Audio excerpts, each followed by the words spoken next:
অন্য অনেক আন্তর্জাতিক আইন প্রয়োগ হয় না, কিন্তু এই আন্তর্জাতিক আইনটা প্রয়োগ হয়েছে।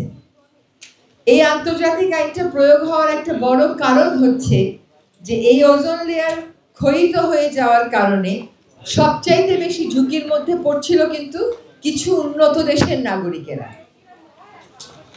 যখন আমরা জলবায়ু পরিবর্তনের দিকে আসি তখন কিন্তু আর আন্তর্জাতিক আইন একই রকম কার্যকর থাকছে না, কারণ জলবায়ু পরিবর্তনের যে আন্তর্জাতিক আইন সেটা যদি প্রতিপালন না হয় ক্ষতিগ্রস্ত হবে আমাদের মতো দরিদ্র দেশগুলো, উন্নয়নশীল দেশগুলো।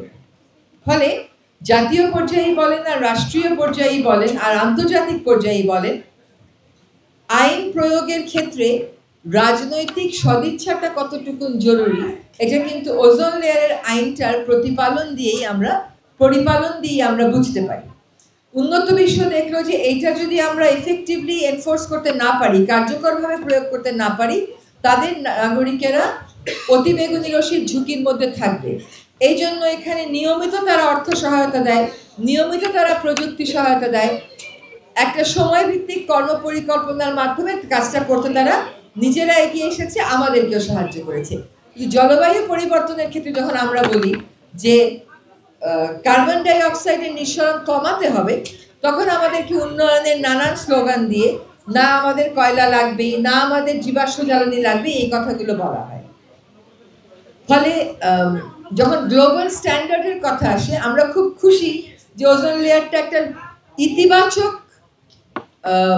দৃষ্টান্ত হয়ে থাকবে, কিন্তু আমরা আবার একই সাথে উদ্বিগ্ন যে আমাদের ভবিষ্যৎ যে জলবায়ু পরিবর্তন রোধের উপর নির্ভর করে সেটা নিয়ে আমরা তেমন কাজ করছি না।